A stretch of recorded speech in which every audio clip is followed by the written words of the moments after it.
Dunia Sophie, sebuah novel filsafat karya Jostein Gaarder, diterbitkan oleh Mizan dan diterjemahkan oleh Rahmani Astuti. Audiobuku ini dimuat per bab, selain bisa didengarkan di YouTube, juga bisa didengarkan di platform podcast yang biasa teman-teman gunakan. Bila ada kritik serta saran, bisa ditulis di komentar. Akhir kata, selamat mendengarkan.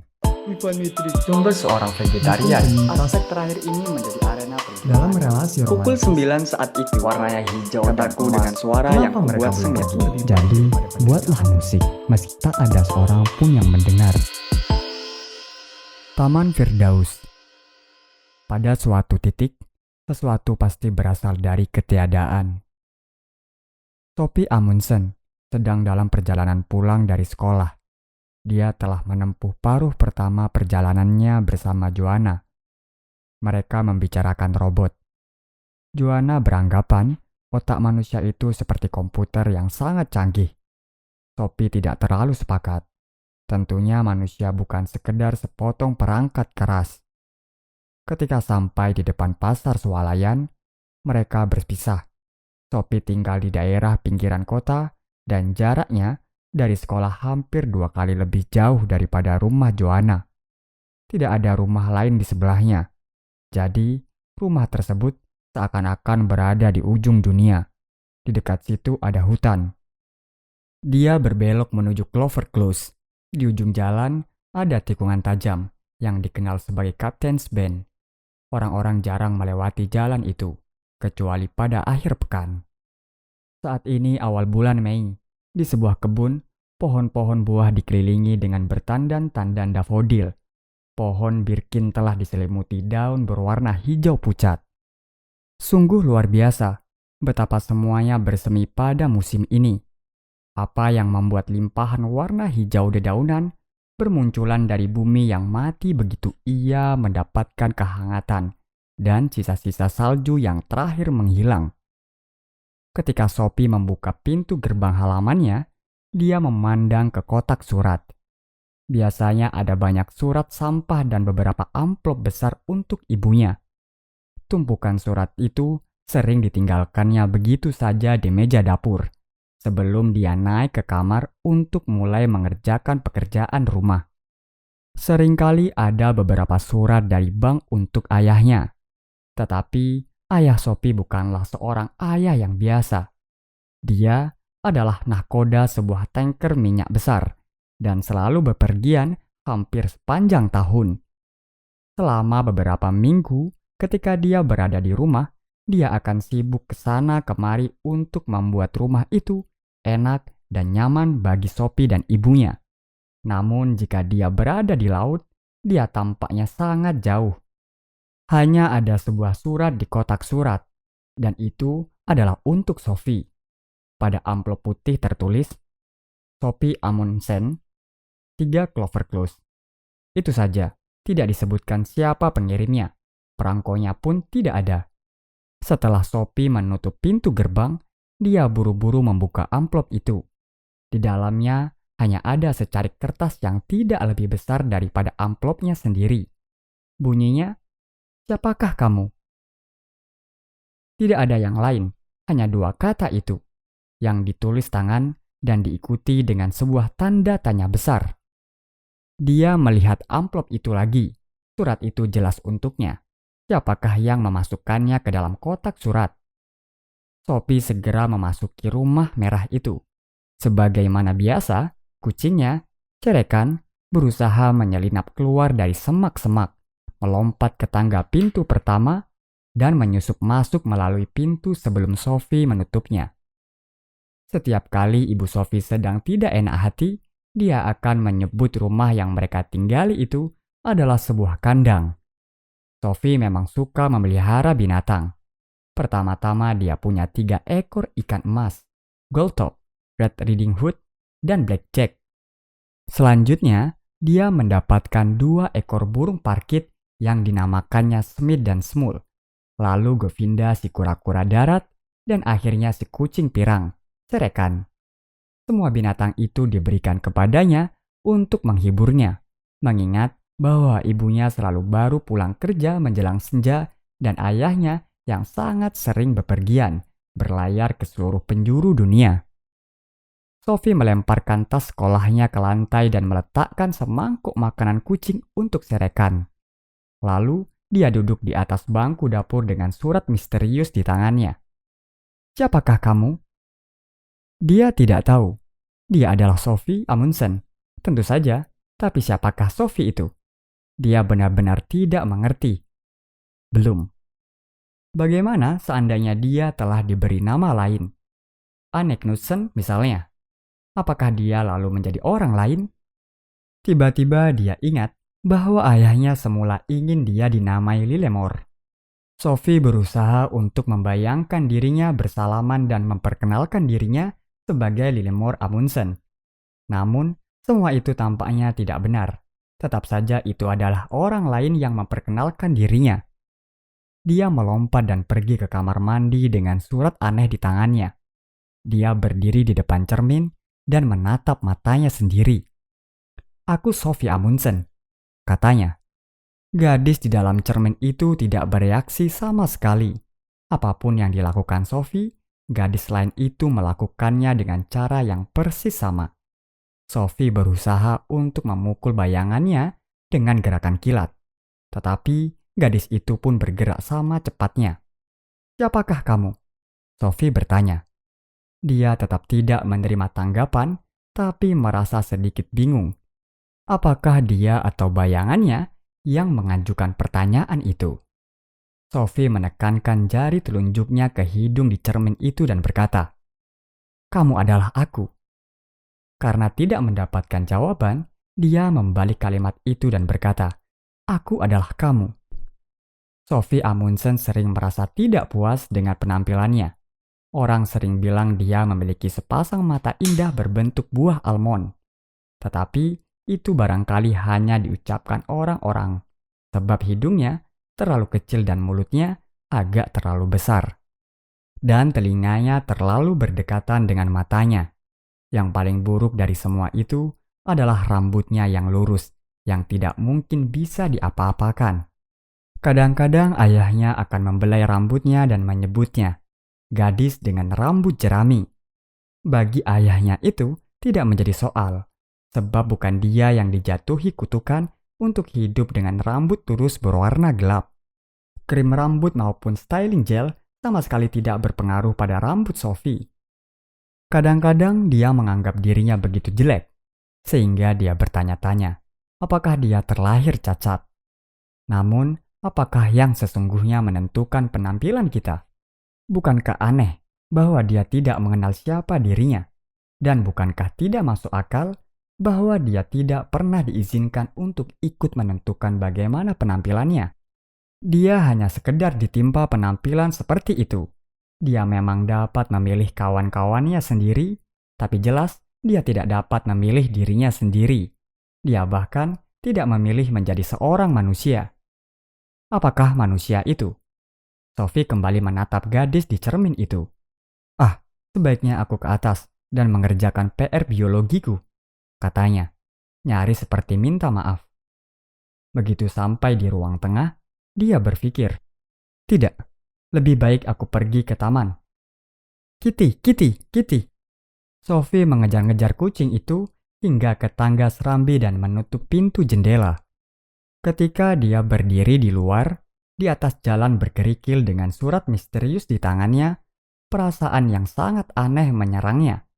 Dia merasa seperti sebuah boneka yang tiba-tiba dihidupkan oleh sapuan sebatang tongkat sihir. Bukankah ajaib bisa berada di dunia saat ini, berkelana ke sana kemari dalam suatu pertualangan yang mencengangkan?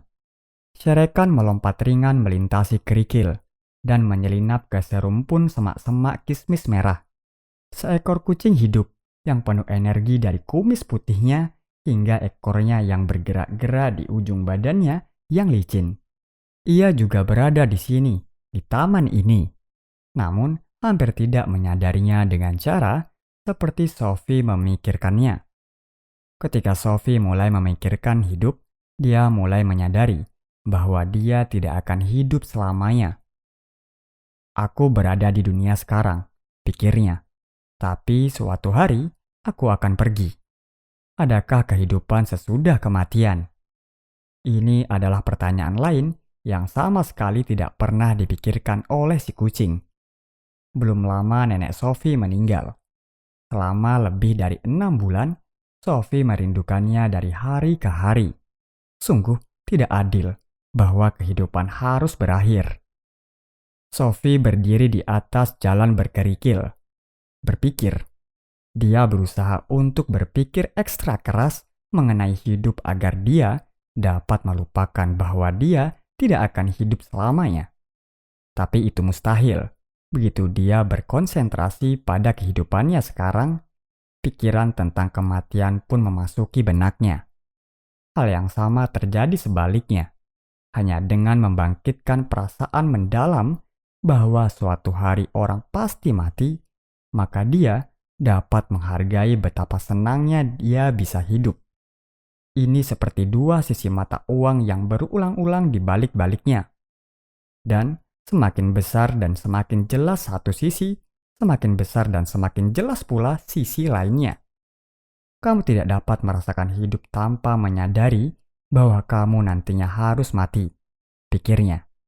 Namun sama mustahilnya bagi kita untuk menyadari bahwa kita harus mati tanpa memikirkan betapa menakjubkannya hidup itu. Sophie ingat, nenek mengatakan sesuatu semacam itu pada hari ketika dokter menyatakan dirinya sakit.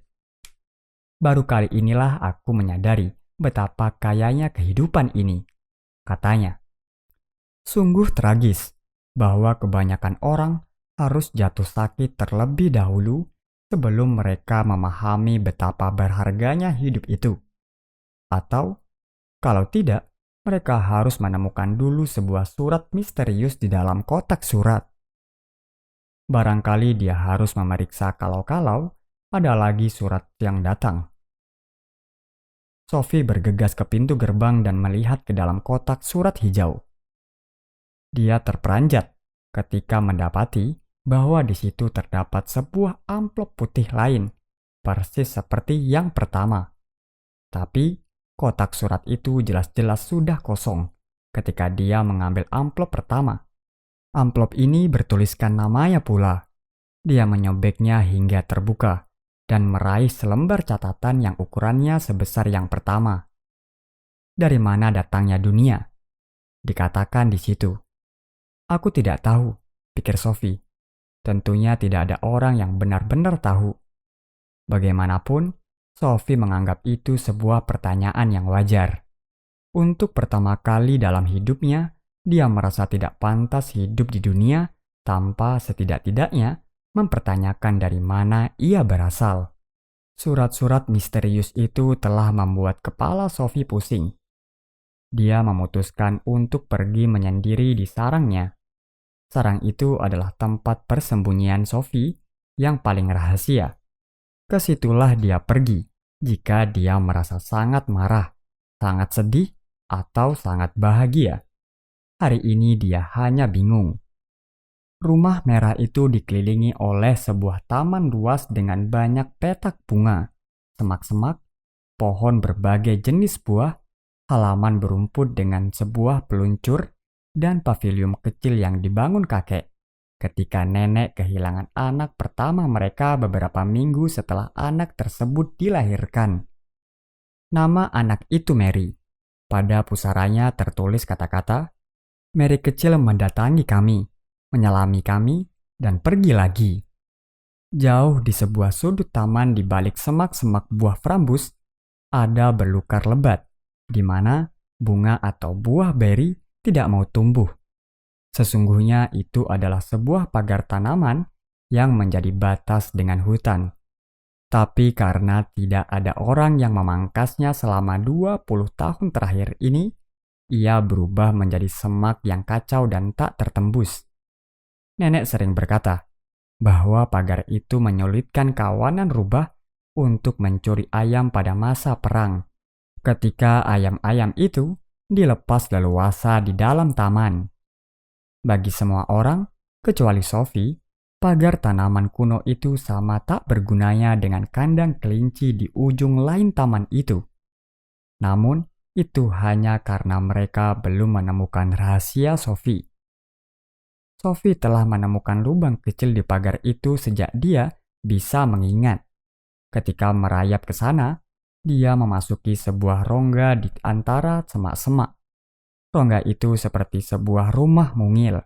Dia tahu tak seorang pun dapat menemukannya di sana. Dengan menggenggam kedua amplop di tangan, Sophie berlari melintasi taman, merangkak dengan kedua kaki dan tangannya, serta membuka jalan menembus pagar tanaman itu.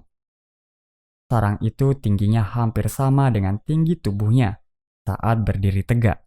Tapi hari ini, dia duduk di atas serumpun akar yang bertonjolan. Dari sana, dia dapat melihat keluar melalui lubang pengintip kecil di sela-sela ranting dan dedaunan.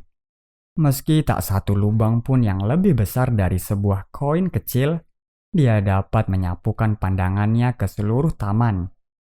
Ketika masih kecil, dia suka berpikir, sungguh menyenangkan memerhatikan ibu dan ayahnya mencari-carinya di antara pepohonan di situ. Sophie selalu menganggap taman itu sudah merupakan dunia tersendiri. Setiap kali mendengar tentang Taman Firdaus yang diceritakan dalam Bible, dia seperti diingatkan untuk duduk di sini di dalam sarangnya, mengawasi surga kecilnya sendiri. Dari mana datangnya dunia? Dia tidak mempunyai gagasan sekilas pun. Sophie tahu bahwa dunia itu hanyalah sebuah planet kecil di angkasa. Namun, dari mana asalnya angkasa? Mungkin saja angkasa itu selalu ada. Karena itu dia tidak perlu mencari tahu dari mana ia berasal. Tapi mungkinkah sesuatu itu selalu ada? Jauh di lubuk hatinya, dia memprotes gagasan tersebut. Tentunya segala sesuatu yang ada itu ada permulaannya. Jadi, angkasa pasti telah diciptakan dari sesuatu yang lain.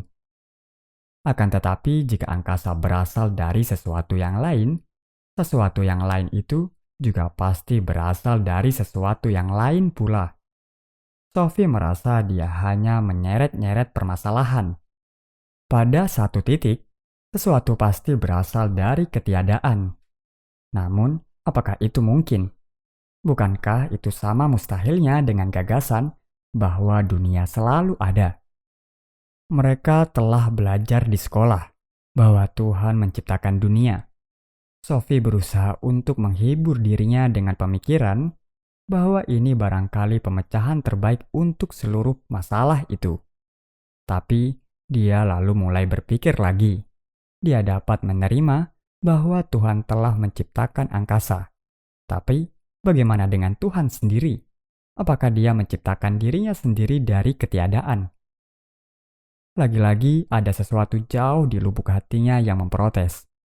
Meskipun Tuhan dapat menciptakan segala macam benda, tidak mungkin dia dapat menciptakan dirinya sendiri sebelum dia mempunyai diri. Maka hanya tinggal satu kemungkinan, Tuhan selalu ada. Tapi dia telah menolak kemungkinan itu. Segala sesuatu yang ada harus ada permulaannya. Oh, persetan. Dia membuka kedua amplop itu lagi. Siapakah kamu? Dari mana datangnya dunia? Pertanyaan-pertanyaan yang sungguh menjengkelkan. Dan ngomong-ngomong, dari mana datangnya surat-surat itu? Itu juga sama misteriusnya. Nyaris. Siapa yang telah menyentakkan Sophie keluar dari keberadaannya sehari-hari dan dengan tiba-tiba membawanya berhadapan dengan teka-teki besar tentang alam raya? Untuk ketiga kalinya, Sophie memeriksa kotak surat. Pak Pos baru saja mengantarkan kiriman hari itu. Sophie mengaduk setumpukan surat sampah, terbitan berkala, dan 2 surat untuk ibunya. Juga ada sebuah kartu pos bergambar pantai tropis. Dia membalik kartu itu. Di situ tertempel sebuah perangko Norwegia dan diberi cap pos Batalion PBB.